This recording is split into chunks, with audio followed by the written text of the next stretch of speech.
That is no longer my 2015 Jeep Patriot. I think you can probably parse that and figure out it will continue to be a 2015 Jeep Patriot, just no longer mine. I sold it on eBay, and so the buyer is going to fly in here. I'll pick them up at the airport. They're going to hop in and drive home, maybe enjoy some sights on the way home. I'm going to go ahead and give it an oil change before they get here because, well, it's what I would do if I was going to drive the vehicle 1,000 miles. It's got about 4,000 miles on the oil right now, and I change at 5,000 miles. By the time they get home, they'll be more than 5,000. I'll just take care of it for them right now. I'm also going to get underneath there, just kind of, check everything out. All the same stuff I would do if I was taking the same drive myself, because I don't want them to get halfway to somewhere and have a problem. That would be, well, that would make me look like a complete jerk. But also, just who wants to have that? So I'm going to get under there and get to work on it. But this video isn't about that. I'm not going to really drag you along for me poking at stuff and, whatever.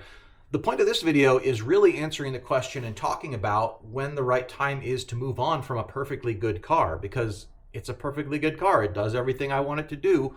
Why am I selling it? And that's because my lifestyle has changed. When I bought this vehicle, my wife was commuting across town here in Spokane, where we get snow and all that stuff, in an old Ford Mustang. Not that one, but one from the same generation. So mechanically the same as that one in every way that really matters. And so since she was driving across town in an old Mustang, with snow and downhills and uphills and stuff like that, I didn't really feel great about that. It just seemed like it would be unsafe. Probably not like the kind of thing where like physical injuries would happen because you're going pretty slow, but property damage is still a thing, and even just the annoyance of being stuck in your own parking lot kind of sucks. So we figured, you know what, we could use a little all-around, kind of jack of all trades, all-terrain, all-purpose, all-weather, whatever thing. And at first I bought a Ford Escape Hybrid. That's a story for another day, but I had that thing for about 3 weeks. And then I went shopping for a different vehicle, which is this one here, Jeep Patriot. I bought it because it fits all the needs. It checks all the boxes. It kind of okay at everything and not wonderful at anything in particular. And it suited us really well in that moment. But later on, my wife became sick. She doesn't work anymore. I work from home, which means that in the last 5 years, we've only put 18,000 miles on this thing. And it's our most used vehicle. And most of those miles were put on in the first 2 years. So we just don't drive enough to justify having this many cars, which is going to make this next thing I say kind of weird. I bought another vehicle to replace it. Let's talk about that part of it. So this thing has nothing in particular wrong with it. It meets all of our needs. It's really quite nice. What's the problem? Well, two problems with that. One of them is that I don't tend to, at this point in my life, wear out cars with mileage or with use. I tend to not really put a lot of miles on them. And what that means is that it would get old chronologically before it gets old for any other reason.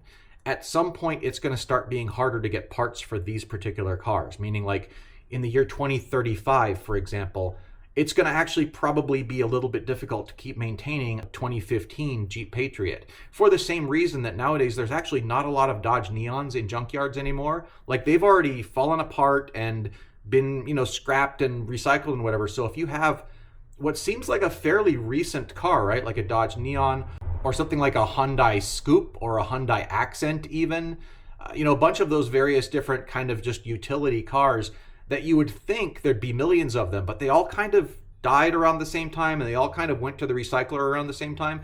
And now there's just not really all that many parts for them. And I suspect the same will be true around 2030, 2035 on Jeep Patriots. They're going to start kind of not being so easy to keep on the road anymore.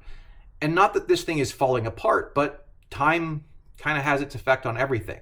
The reason my wife owns a Mustang in the first place, the whole backstory on that is that when we first got together, she didn't have a car at all. And then we found a Taurus SHO, a 1992, I think, Taurus SHO. That's the legendary sleeper car one, the one where it's just a regular Taurus that looks like a normal Taurus, but it's got a little extra stink.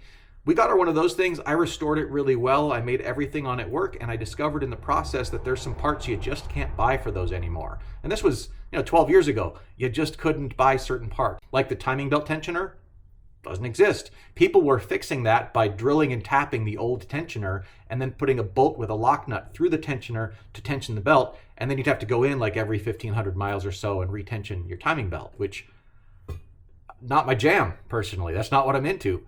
And so we were kind of sitting there thinking like, okay, what kind of car does she want? Because of course that's the most important part. Second, what kind of car can we afford? Because I guess that's almost as important as what you want. And third, what kind of car can we buy that we'll continue to have parts availability for as long as we choose to keep owning that vehicle. Because I hate building something up and then watching it rot. That just doesn't do it for me.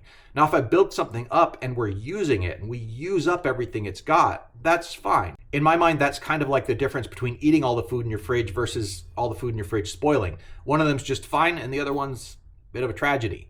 So in my mind, this looked like food that I was just not going to get around to eating before it spoiled. And I figured I'll get this off to someone else who's actually going to put the miles on it, who's going to enjoy all the stuff I've done with it. And then I can get to work on something kind of like my wife's Mustang, where I think that parts are going to be available forever, which means that if I don't put a lot of miles on it, I can still keep on owning it 10, 20, 30. Chances are pretty good I'm not going to be around here in 30 years. But you know what I mean? Like, I can probably just put money into it and enjoy it for as long as I'm alive, and parts will be available for it. And so that's... you probably can't quite see it, but it's peekaboo somewhere back there. We'll talk about that in a different video. So this one here is going off to a new owner. They're going to enjoy it. I hope they're going to put a ton of miles on it and love everything about it. And then when it's done with them, done with them. No big deal. It's a bit dark under here. I've got plenty of light to do the oil change, but I'm going to have to grab a flashlight when I go to actually start inspecting stuff. But I wanted to mention something else that I think is useful about this conversation, and that is that for people who like to tinker on stuff, they get a little bit of pleasure out of treating their car like a garden or a painting or something, you know, where they get to mess around with it.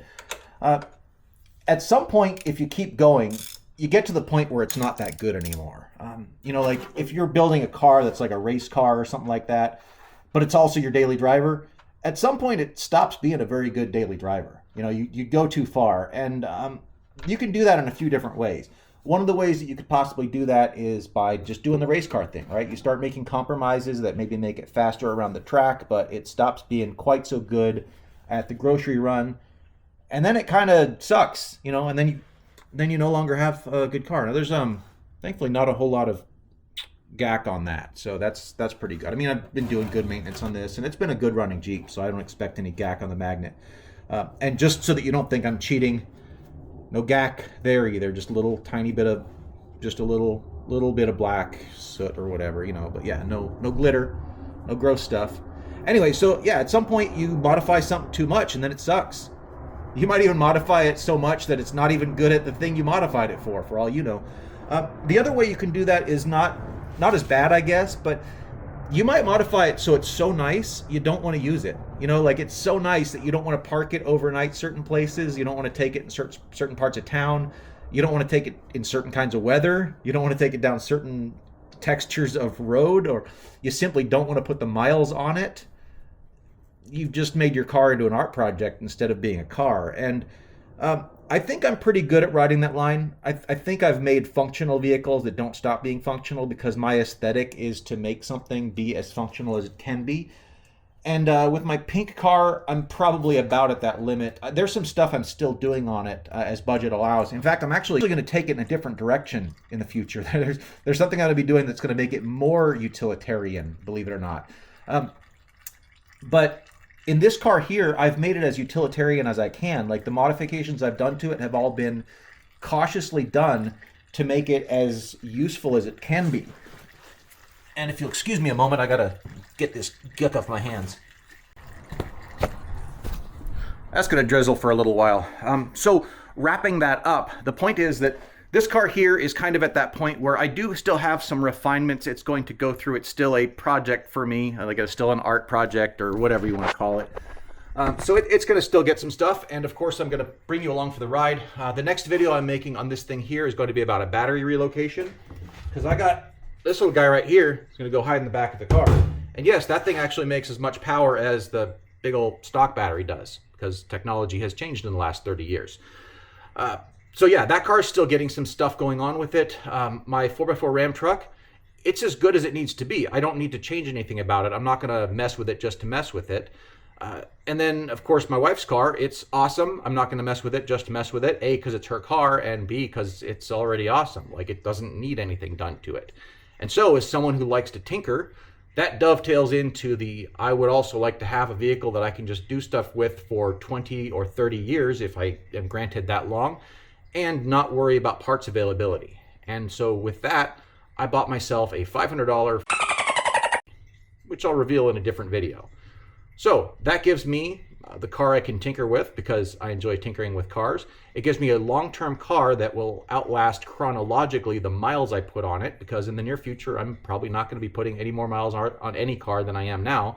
And it allows someone else to take on this car and actually eat the food in the fridge. Lets them actually utilize the car in its prime, when it's at its best. So everyone wins, I think, in that case.